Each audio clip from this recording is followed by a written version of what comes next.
Over the last 5 years, as an educator and trainer specializing in reshaping dog behavior, I have developed a no BS rule. That means in order to pass the sniff test and for me to truly adopt a principle, it needs to be researched, understood, and shown to give results, not just with one dog, but many different dogs. And you can imagine, I have encountered a lot of nonsense and half-truths along the way. Today, I will share with you the top 3 misconceptions that you'll probably encounter every single day, including the false promise of positive reinforcement being pain-free. Keep watching.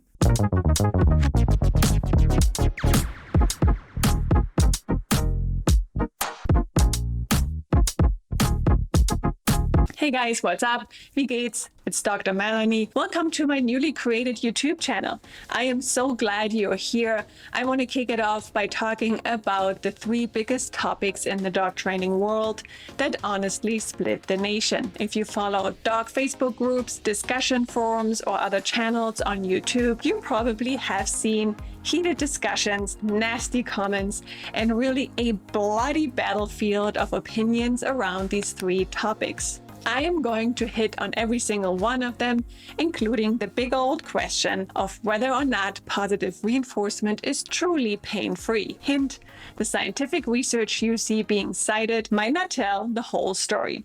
Now, before we get into it, if you're a dog owner, enthusiast, trainer, vet, or behaviorist, and you want to dig deep into dog psychology and neurobiology, make sure you like and subscribe for more videos on how to translate scientific research into practical advice. And of course, don't forget to hit that bell to be notified when my next video goes live. You don't want to miss it. Now, navigating the maze of dog training advice with clashing opinions pulling you in all directions can be pretty tricky. I'm here to tell you that you can make the best decisions for your dog and do right by them without getting lost. But don't worry, you don't have to have a PhD or run from conference to conference to make sense of it. I have done the legwork for you, and I'm all about sharing with you everything you need to know to live a wonderful life with your dog. All right, let's not waste any time. Moving on to number 1. Operant conditioning is the mother of all learning. We all have heard about operant conditioning, more specifically, the 4 quadrants of learning. The well-known psychologist B.F. Skinner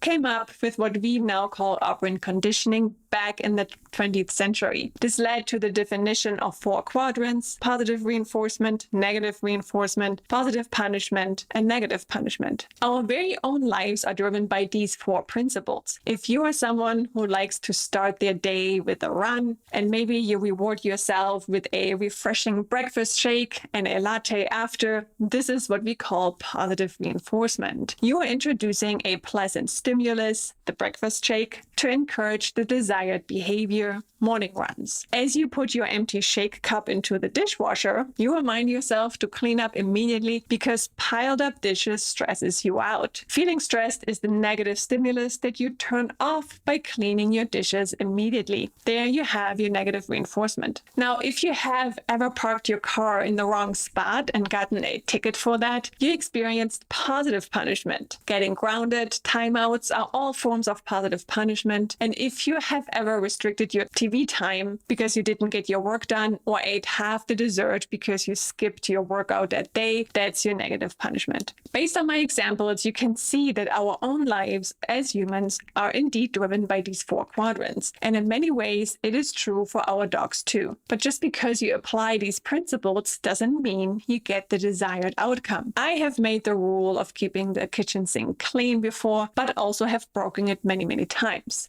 We also have given our dogs plenty of treats as a reward for a certain behavior, and yet it didn't seem to stick, especially with other distractions or competing motivators around. The 4 quadrants are just one layer, and even though it might be effective short term, we need to meet 2 requirements for our dogs to truly memorize behavior, and that is motivation and focus. Now, the meaning of these 2 words has been diluted because everyone talks about focus focus and motivation. But there is a very clear neurobiological process that kicks in and determines what our dogs focus on and with what intensity. If motivation or focus are missing, we know that learning will either take much longer or will not take place at all. Think about training setups for reactive dogs with the goal of keeping the dog under threshold. If your dog is not into it, distracted by the environment, or hyper-focused on another dog, chances are that you slide right into what we call empty repetitions. The dog goes through the motion of eating food, yet the brain doesn't change its old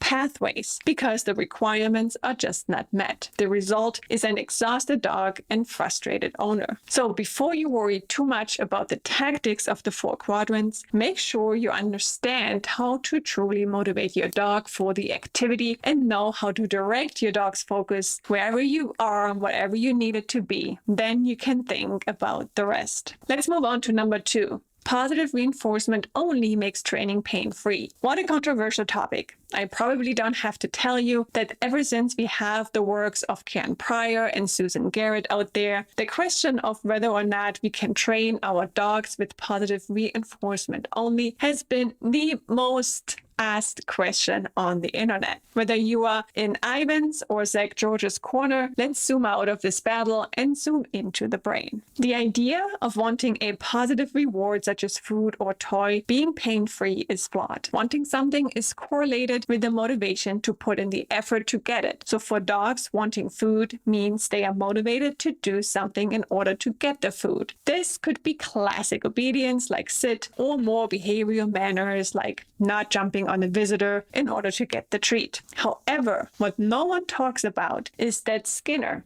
the father of operant conditioning, has starved his lab animals to 75% of their normal body weight. Why? He needed intense motivation for food. His rats and pigeons were craving food. They wanted it so badly that they would show the wanted behavior, which was then positively reinforced. This is how most people understand positive reinforcement, but there's more to it. The second process that drove the behavior in his studies was psychological pain. Motivation is a two-edged sword, and while wanting something is a positive emotion associated with dopamine release, wanting something you don't have at that moment also activates pain pathways. That makes the craving extremely powerful because part of the driver is the motivation to avoid that kind of psychological pain. Young children demonstrate this perfectly by crying when they can't get what they want in the moment. It is that painful. That means nothing in life, including learning, works without pain. So it is not true that positive reinforcement training is removing all pain and discomfort. The stronger the motivation you create for a toy or food, the more pain you trigger at the same time. And as Skinner did in his own experiments by starving his lab animals, you need a lot of motivation to create really strong behaviors. And with that, let's move to number 3. Nothing works for my dog. Everyone who is dealing with a reactive or aggressive dog has at some point wondered if this is how life is going to be forever. While I can give you an answer without knowing your dog, it often requires a much more personalized approach than you might think. We talked about operant conditioning not being the answer to all your dog training questions, and discovered that focus and motivation are the 2 requirements for your learning to take place. So the last question we need to answer is, how do you get your dog focused and motivated no matter the situation? That is the art of shaping dog behavior because it all depends. My team and I at Canine Decoded often look at the 5 personality traits that give us insights into how the dog navigates the world, copes with stress, aka avoids pain, and finds pleasure.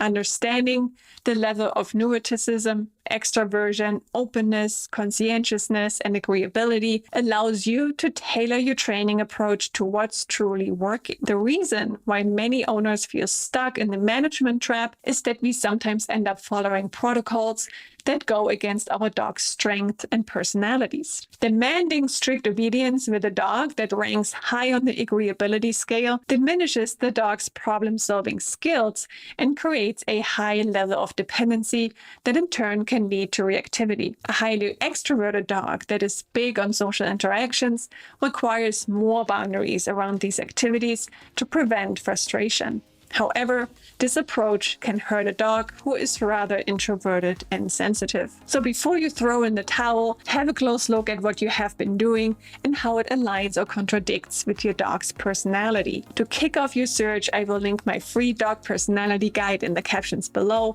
Make sure you grab your copy. I hope this video added some nuances and flavor to your current understanding of dog training and behavior. Comment below and let me know what dog training challenges keep you up at night. I will see you next time with a brand new video. Until then, I'm Dr. Melanie. Tschüssi!